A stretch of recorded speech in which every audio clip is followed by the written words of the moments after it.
मतलब सीधी सीधी बात यह है कि सत्ता के लिए सब किया जा रहा है, लेकिन क्या लोग ये समझने के लिए तैयार हैं या इसके अलावा कुछ पहलू हैं जिनको ध्यान देना पड़ेगा? आइए इस चर्चा को ओपन करता हूं। सबसे पहले शिवम आपको लेकर आना चाहता हूं, ये क्यों हो रहा है? क्या इसलिए क्योंकि चुनाव है? अब ये तो वही बताएं, लेकिन ये सिर्फ चुनाव वाला डिस्कोर्स नहीं है। और आपने एक बड़ी इंटरेस्टिंग बात उनसे बात करते हुए कही कि नहीं, आप बाबर की नहीं अकबर के नाम से बना लो, या फिर किसी, क्यों बना लो भाई किसी के भी नाम से? यूरोप में हिटलर ने 60 लाख लोगों को, ज्यूज को मारा। किसी की हैसियत या औकात है क्या वहां पर कोई अपने बच्चे का नाम हिटलर रख ले? इस देश में मुगलों ने लाखों हिंदुओं को मारा, लाखों हिंदुओं को। किसी की क्यों हैसियत हो ऐसा बनाने की? नहीं होना चाहिए। और कलेक्टिव कॉन्शियस होनी चाहिए। इसमें कोई सेट रूल नहीं है, कोई नियम नहीं है कि आपको नहीं नाम रखना है, लेकिन आपको खुद ही नहीं रखना चाहिए भाई। इस देश के ऊपर उन लोगों के इतने अत्याचार हैं जिसकी कोई हद नहीं है। और खास तौर पर अगर हम इसकी बात करें बाबर की, तो चाहे वो चंदेरी का युद्ध हो, चाहे वो राणा सांगा से युद्ध हो, चाहे वो इब्राहिम से युद्ध हो जिसमें 2 लाख से ज्यादा लोग मारे गए, बहुत लोगों को मारा गया, लेकिन आप कहें कि नाम रखने पर तैयार है। अब आगे आते हैं, चुनाव का विषय नहीं है, मर्यादा पुरुषोत्तम भगवान श्री राम और उससे उसी संबंध में आगे आके बाबर या मुगल, ये कोई चुनाव का विषय नहीं है जी। इस देश में लाखों लोगों ने अपनी जान दी, आहुति दी। मैं AIMIM के पास जाकर इस बात का जवाब ले लूंगा, लेकिन एक बात बताइए, गीता पाठ का आयोजन, इतने बड़े गीता पाठ का आयोजन तो 2021 से 2025 तक किसी भी साल हो सकता था ना। ब्रिगेड परेड ग्राउंड में पहली बार यह आयोजन क्यों हुआ? 6 दिसंबर को वहां बाबरी की तामीर की जाएगी, ये कहने के बाद क्यों हुआ? वैसे तो गीता पाठ अपने तय समय पर हुआ, लेकिन एक्शन का रिएक्शन हर जगह होता है कि नहीं होता है? आप अगर मुझे चांटा मारेंगे तो मैं क्या करूंगा? जवाब तो आएगा ही ना भाई उधर से। मतलब आप एक हत्यारे, बलात्कारी, अत्याचारी को महान बना रहे हो, उसके नाम पर मस्जिद बना रहे हो, और उसके साथ साथ ये भी कह रहे हो कि नहीं नहीं गीता पाठ क्यों हो रहा है? गीता पाठ होना चाहिए। तो बहुत क्लियर कट शब्दों में कह दिया गया, बहुत स्पष्ट शब्दों में कह दिया गया कि तो वैसे पहले से तय था, लेकिन अगर एक्शन का रिएक्शन हो रहा है तो उसमें गलत क्या है? और दूसरा ये भी कह दिया गया जिस नाम के लिए जाने से इतने सारे लोग आहत होते हैं, उस नाम को फिर लेकर इतने सारे लोगों को आहत किया जाना, इसके लिए कोई लिखित नियम नहीं है। लेकिन क्या अपने साथ वालों की भावनाओं को ध्यान रखना उन लोगों की जिम्मेदारी नहीं है जो भाईचारे की बात कहते हुए थकते नहीं है? अब जरा AIMIM के पास जाता हूं, शोएब जमई, ये जो हो रहा है, और वो तो कह रहे हैं कि हम तो बंगाल के ओवैसी हैं, आपका जवाब? देखिए, सबसे पहली बात तो ये है कि 6 दिसंबर 1992 को जो कुछ हुआ, वो सुप्रीम कोर्ट के जो आदेश थे उसकी पूरी धज्जियां उड़ाकर वहाँ पर इल्लीगल तरीके से डिमोलिशन किया गया, अवैध तरीके से भीड़ जमा की गई। और ये तब हुआ जब संघ परिवार के लोगों ने सुप्रीम कोर्ट में ये हल्फनामा दिया कि हम वहाँ पे कोई भीड़ जमा नहीं करेंगे, कोई छेड़खानी नहीं करेंगे।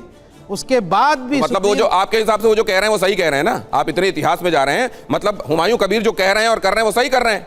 आपको इतना बुरा क्यों लगा? नहीं, बुरा नहीं, मैं तो सिर्फ ये कह रहा हूं कि आप इतनी लंबी इतिहास में जाएंगे तो 3 दिन में यही शो करता रहूंगा क्या? नहीं, आप ये क्यों नहीं? मैं आपसे ये पूछना चाह रहा हूं, हुमायूं कबीर जो कह रहे हैं वो सही कह रहे हैं क्या? 1992 में जो हुआ गलत हुआ नहीं हुआ? आपने वकार को सुना? असीम वकार कह रहे हैं ये गलत कर रहे हैं हुमायूं कबीर। आप क्या कह रहे हैं? सही कह रहे हैं, गलत कर रहे हैं? पहले हुमायूं कबीर सही। भाई साहब, अभी मुद्दा क्या है? पहले आप मान लीजिए मैं बाबर तक जाऊं, जो हुआ वो गलत हुआ। मैं वहां पर 500 साल पहले चला जाऊं, 4 दिनों तक आप ये बताइए, हुमायूं कबीर सही कह रहे हैं कि गलत? चलिए, अब आपको मैं हुमायूं कबीर की तरफ, मुद्दा वही है। देखिए, हुमायूं कबीर साहब जो है हर पार्टियों से घूम के आए हैं, ये अलग बात है, लेकिन उसके पीछे जनता है, नो डाउट, हमें मानना चाहिए इस बात को। और जिसके पीछे हुमायूं कबीर को असीम वकार कह रहे हैं वो गलत कह रहे हैं, वैचारिक रूप से भी सही नहीं है और पॉलिटिकली भी सही नहीं है। आप सही कहते हैं, गलत कहते हैं, ये बताइए। देखिए, इसका फैसला तो बैरिस्टर ओवैसी साहब करेंगे आने वाले समय में। असीम वकार आपकी कोई हैसियत नहीं है आपकी पार्टी में? राजनीति में नहीं, मैं उनका सम्मान करता हूं भाई, वो हमारे पार्टी के प्रवक्ता है, राष्ट्रीय प्रवक्ता। नहीं सर, ये दोनों बातें मत कीजिए। एक चीज बताइए, कुछ भी मुमकिन हो सकता है, सियासत है, सियासत में कुछ भी मुमकिन हो सकता है। सियासत में यह भी मुमकिन हो सकता है कि उसी पार्टी का प्रवक्ता कहे कि वैचारिक रूप से ये सही नहीं लग रहे हैं, पॉलिटिकली ये संदिग्ध लग रहे हैं, लेकिन कहा जाए कि बैरिस्टर ओवैसी उसका फैसला करेंगे, क्योंकि यहां पर बहस में यह कहना ही सूट करता है। ये है पॉलिटिक्स। बात कह दूं, जैसा माथा वैसा चंदन, ये है पॉलिटिक्स। आप जरा नहीं, मेरी बात सर, आप जिस तरह से बातें पूरी कर रहे हैं ना, एक तो 500 साल पहले चले जा रहे हैं आप, 1992। अब मैं जरा इधर आना चाहता हूं। यहां पर देखिए, जिन बातों को वैसे कंडेम कर दिया गया और इनकी कोई पॉलिटिकल समझ भी उनके साथ बनने वाली नहीं है। क्यों कह दिया ओवैसी साहब को कि ओवैसी साहब ने कि आप बंगाल के ओवैसी, मुझे नहीं मालूम, लेकिन ये हाथ मिलाकर चुनाव लड़ेंगे इसकी कोई गुंजाइश नहीं दिखाई देती। लेकिन ये मुद्दा ऐसा है जिससे मुसलमानों से कनेक्ट किया जा सकता है। ये क्यों लगता है पॉलिटिशियंस को कि बाबर के नाम पर, आक्रांता के नाम पर मुसलमानों से कनेक्ट किया जा सकता है अगर वो नाम रखा जाए तो?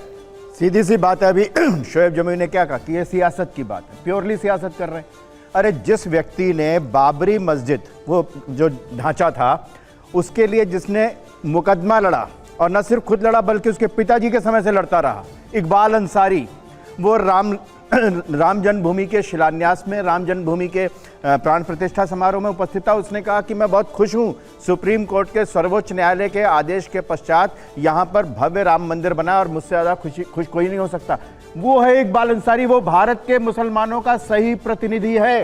ये लोग जो हैं मुसलमान के, एक मुस्लिम समाज को भरमा करके, उनको बहका करके, उनके सिर्फ वोट लेना। वरना अब एक बात बताइए, ये तमाम, और आप कह रहे हैं कि आपको मैं चाहता हूं आप लंबा बोलें, लेकिन आपने इतनी अहम बात कही है कि जैसे इसकी लंबाई बढ़ेगी, ये जो शुरुआत में आपने बात कही है ना, इसकी अहमियत खो जाएगी।